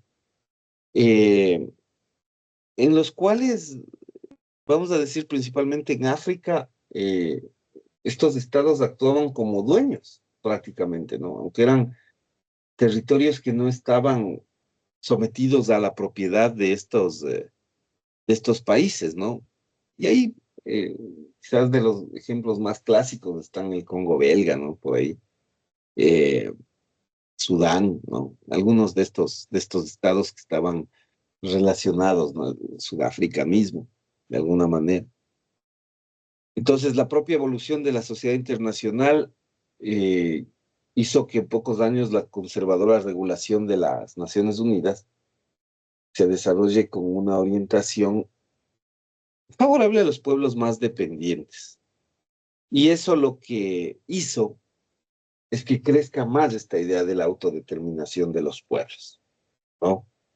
Y esta autodeterminación de los pueblos respecto de territorios no autónomos ha ido liberándose de alguna manera de de este influjo eh, de los países que han ejercido ese poder, ¿no? Colonizador. Y entonces ese principio de autodeterminación supone para los pueblos coloniales su derecho a ser consultado libremente. Esto ha generado o generó digamos, con el paso del tiempo, el establecimiento del convenio 169 de la OIT, que establece la autodeterminación de los pueblos y que en muchas medidas ha sido objeto del derecho internacional público, como dándoles una especie de presencia jurídica internacional. Quizás no en todos los espacios, pero sí, o sea, cuando digo no todos los espacios me refiero a la parte judicial específicamente, pero sí como negociadores o como parte de las estructuras jurídicas. En el Ecuador, nosotros tenemos el ejemplo de dos pueblos en particular, de dos pueblos que son considerados a nivel internacional como sujetos de derecho internacional. Son los pueblos Tagaeri y Taromenán, en la Amazonía del Ecuador. Eh, de esos pueblos se ha respetado su autodeterminación. ¿Por qué? Bueno, les pongamos aquí como, voy a poner aquí a modo de ejemplo, ¿no?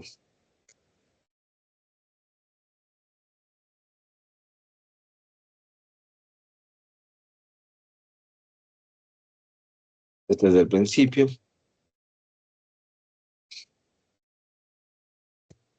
Y para nosotros, ejemplo, en Ecuador, el más relevante, digamos, ¿no?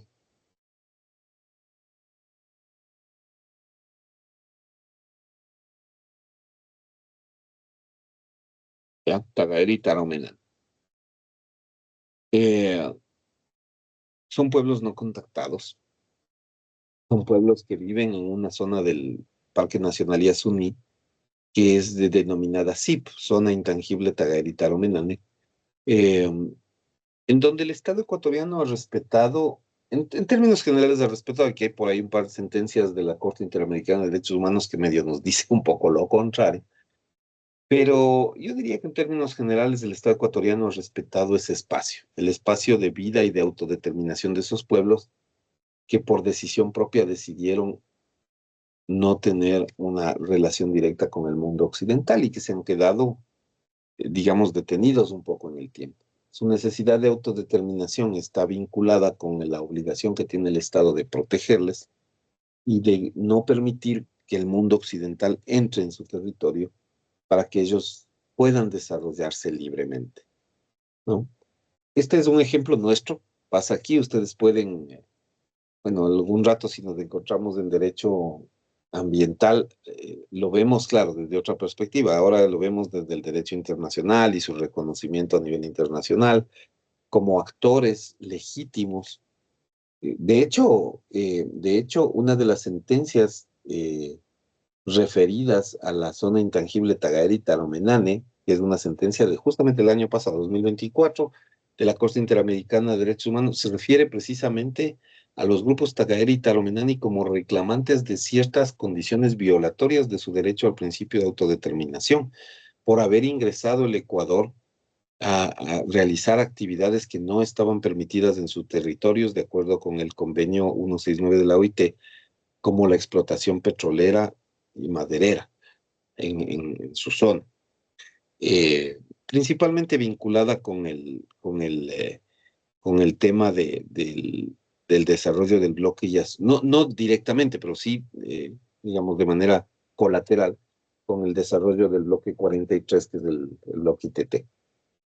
Pero bueno, esa parte propiamente ambiental la veremos más adelante si tomamos derecho ambiental juntos, la veremos un poco más adelante. Lo que quería un poco decirles es que efectivamente los pueblos, y no me estoy refiriendo a un país, me estoy refiriendo a un porcentaje, en el caso nuestro mínimo de población, pero que tiene un reconocimiento internacional y que tiene capacidad legal para iniciar incluso acciones legales en ciertos tribunales, como la Corte Interamericana de Derechos Humanos, o ser actor jurídico-político en ciertos espacios de negociación de la arena internacional, ser objeto de convenios internacionales. Claro, ellos por ahí no tienen ni idea de que eso se puede hacer, ¿no? O sea, es evidente, porque son son pueblos que decidieron vivir como se vivía hace 3.000 o más años, como pueblos recolectores, como pueblos cazadores, pescadores, que no han avanzado en el tiempo y que se mantienen inmutables en su forma de vida tradicional. Y que nosotros o sea, hemos decidido como planeta respetar su forma de vida, reconociéndoles su derecho a autodeterminarse o a tomar sus propias decisiones, a no vincularse con el mundo occidental. Bueno, que no es una cosa que pasa solo en el Ecuador, porque a nivel mundial existen este tipo de pueblos, principalmente, claro, en las zonas donde existen rasgos eh, particulares de África y Sudamérica sobre todo. Entonces, estos pueblos tienen ese carácter y tienen reconocimiento internacional. Entonces, esos son dos de los ejemplos más básicos, reconocidos a nivel mundial además, pero en el caso nuestro, súper, súper importantes, ¿no? El caso de los famosos pueblos Tagaeri, Tarahumara, ¿no? Eso, eso sería básicamente, bueno. Y con esos, digamos que hay algunas otras, eh, algunos otros, eh, algunos otros casos. Dentro de esos, pues ya hemos visto nosotros también, lo veíamos de hecho los llamados, llamadas organizaciones beligerantes, ¿no? Beligerantes. Ya vimos esto un poco pues la semana pasada, ¿no? Eh, ¿A qué nos referíamos con estos? Normalmente en el contexto esto de los conflictos armados internos, eh, a veces hay terceros estados que han reconocido como beligerantes a ciertos grupos o facciones organizadas que el seno de un estado se alzan contra el poder constituido a través de ciertos actos hostiles, ¿no? Este tipo de reconocimiento, que es un reconocimiento propio del siglo XIX, casi con mayor exactitud de mediados del siglo XIX, reconoce varias potencias europeas, a los confederados sudistas, por ejemplo, en, vamos a plantear como clásico ejemplo a la Guerra de Secesión norteamericana, que digamos fue reconocida como tal, ¿no? En su época, ¿no? Eh, si es el gobierno en el poder el que lleva a cabo el reconocimiento de la beligerancia, para él supone aceptar de alguna manera la aplicación internacional de las normas llamada jus in bello, que es de las relaciones jurídicas con con los países, no con los países, con los grupos beligerantes, ¿no? Relaciones entre terceros y grupos beligerantes. Nosotros, de alguna manera, ya habíamos planteado algunos ejemplos, ¿no? Nosotros habíamos hablado aquí de las FARC, ¿no? Por ejemplo, Colombia, eh, que fueron reconocidos, digamos, como grupos beligerantes prácticamente por todos los países sudamericanos, lo cual permitió que, por ejemplo, Colombia pueda suscribir un acuerdo con el grupo que facilitó la entrega de las armas y el cese de la violencia, que era bastante complicado en su tiempo, el cesar la violencia, ¿no? Eh, entonces, esto, digamos que ya hemos conversado un poco sobre esto, es una cuestión que nos plantea un desarrollo bastante interesante y bastante claro de cuáles se consideran como sujetos de derecho internacional y que de hecho han sido parte de la arena internacional históricamente. Obviamente, como nosotros hablamos siempre de conflicto interno, siempre hay que aclarar que la declaratoria de conflicto armado interno que hizo el presidente Noboa desde la primera, digamos, desde su primer periodo, no corresponde realmente o no faculta a que los grupos beligerantes que existen en el país sean reconocidos como tales. ¿Por qué? Porque me parece que estos grupos beligerantes que actúan en el Ecuador son GDOs, ¿no? O sea, son grupos de delincuencia organizada. Y la delincuencia organizada no significa lucha contra el poder, no significa una lucha armada en términos, eh, digamos, normativos adecuados.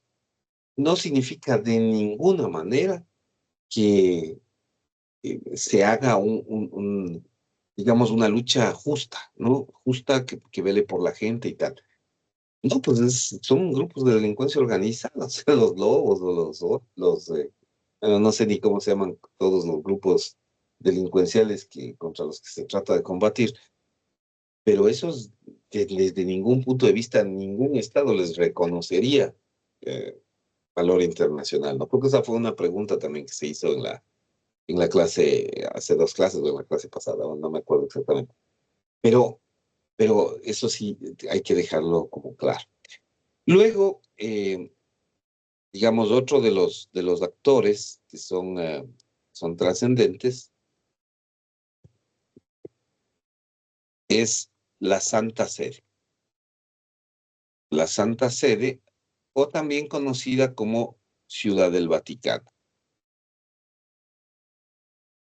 Ya, ese es un actor internacional interesante, importante, ¿no? Eh, Vamos a decir que siempre se ha discutido si la Iglesia Católica es un sujeto de derecho internacional o, o incluso la Santa Sede como sede central de la Iglesia Católica. Es decir, en cuanto a conjunto de instituciones, congregaciones, tribunales, oficios, porque tienen su propio sistema de organización, ¿no? A través de los cuales el Papa puede despachar asuntos de la Iglesia Universal, que tiene un código canónico. Nosotros vemos, de hecho, dentro de la carrera o la estructura del código canónico, o sea, nos enteramos de cómo funciona. La Iglesia Católica es para algunos autores, por su naturaleza y por los fines que persigue, eh, no es un verdadero actor de la, digamos, de la arena internacional, ¿no? No participa, diríamos, en las relaciones jurídicas internacionales. Eh, de hecho, no es la Iglesia Católica y yo creo que ahí no se equivocan. La Iglesia como, digamos, como concepto no puede ser considerado un actor de las relaciones internacionales con valor jurídico y presencia jurídica. No así el caso de la Santa Sede, que la Santa Sede ya tiene otras características. En la práctica es un Estado, ya es un Estado, es una ciudad-Estado. Entonces, la cuestión casi siempre, eh, o sea, no puedo dejar de lado el hecho de que sí hay otros autores que consideran que la Iglesia Católica puede ser un actor, puede ser un sujeto de derecho internacional, pero son la minoría. En todo caso, por lo general, todos los acuerdos que hace la Iglesia Católica con los países, con otras instituciones que son sujetos de derecho internacional, siempre lo hacen en realidad direccionados a partir de la Santa Sede. Por ejemplo, el concordato que nosotros tenemos suscrito con la Santa Sede y que permite varias cosas, ¿no? Por ejemplo, la existencia de unidades educativas fiscomisionales en todo el país, a nivel de escuelas y colegios. Eso se puede hacer, digamos, pero no porque el Estado ecuatoriano ha firmado convenios internacionales con la Iglesia Católica, ¿no? Con la Santa Sede, o sea, con el Vaticano, porque el Vaticano tiene ese carácter más de, digamos, de persona jurídica establecida como un Estado. Entonces, esa es una cuestión que funciona de esa manera, ¿no? Entonces, eh, este es uno de los actores, digamos, particulares, ¿no? Eh, la Ciudad del Vaticano tiene una característica especial.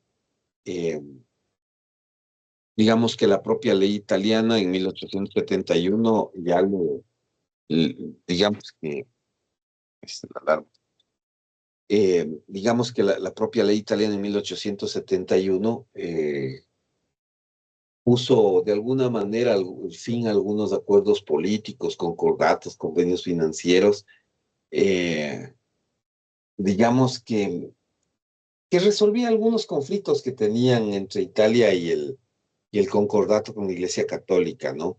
Eh, y de hecho puso fin a estos conflictos y les reconoció el gobierno italiano eh, la propiedad plena, poder exclusivo, soberanía, jurisdicción a la Santa Sede sobre la Ciudad del Vaticano, ¿no? Entonces, actualmente esta ciudad tiene todas las dependencias, dotaciones de un Estado, ¿no? Funciona dentro de pues es un Estado que está dentro de otro, ¿no?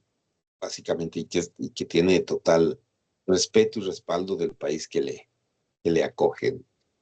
Pues bueno, esa es la idea genérica. Para nosotros es importante mantener esta idea.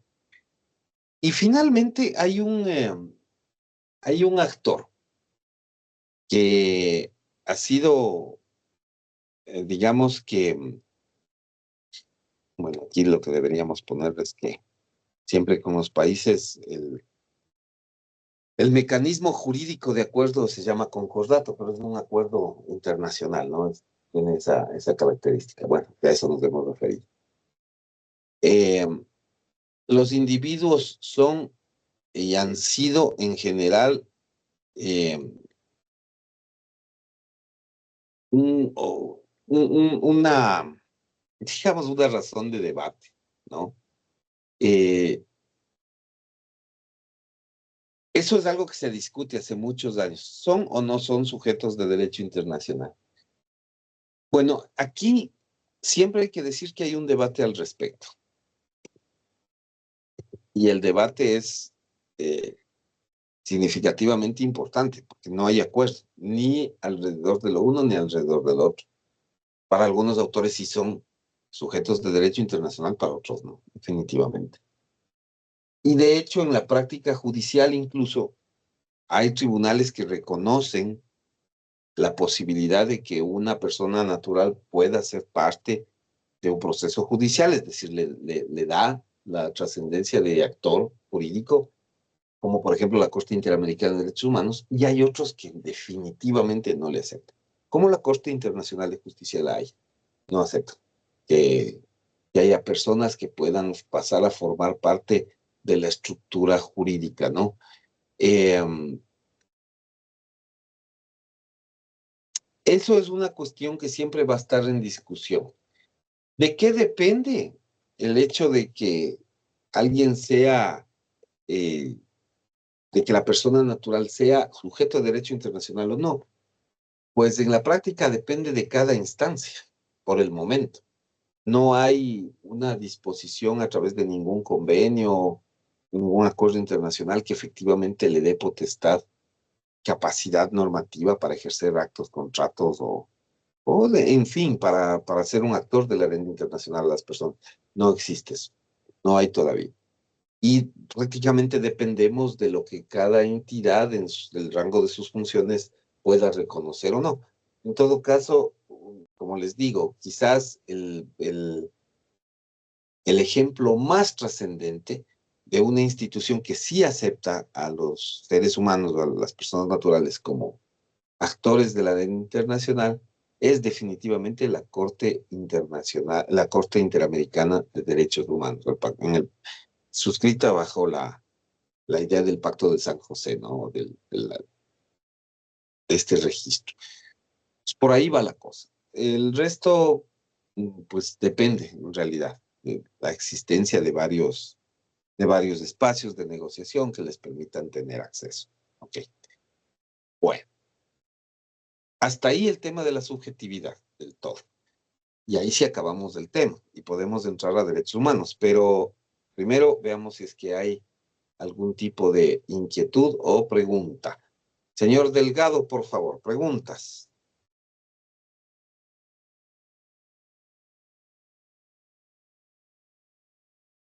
Hola, señor Delgado, ¿me escucha? Ahí lo escuché. Preguntas, por favor. Ah, ¿Preguntas? no, profe, todo claro. Ok, señorita Yagloa, ¿preguntas?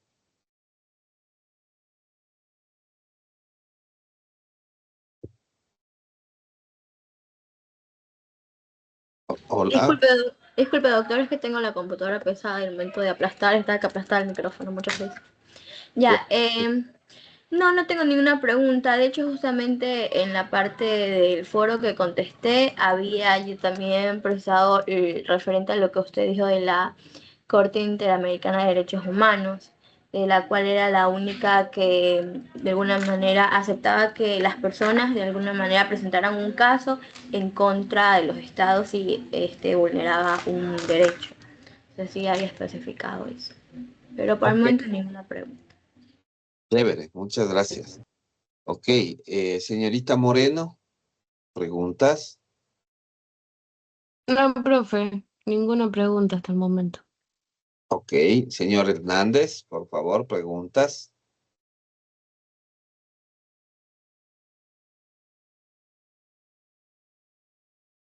Señor Hernández, preguntas. No, doctor, todo claro hasta el momento, gracias. Chévere. Señorita Quiñones, preguntas.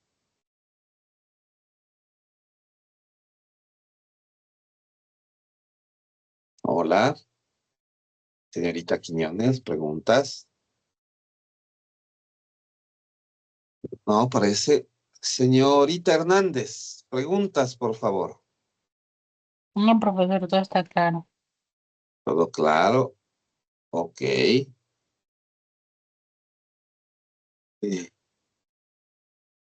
Ya, ok. Señorita Arteaga Quirós, preguntas. No, todo claro, profesor. Ok. Señorita Arteaga Corozo. No, profesor, todo claro. Ok. Señorita Ulloa, preguntas. Sí, profesor, todo claro. Bueno, señor Velasco, preguntas. Todo claro, doctor. Ok. Bueno, vamos a tomarnos un cafecito, 15 minutos. Paramos un ratito la clase. Y entonces nos vemos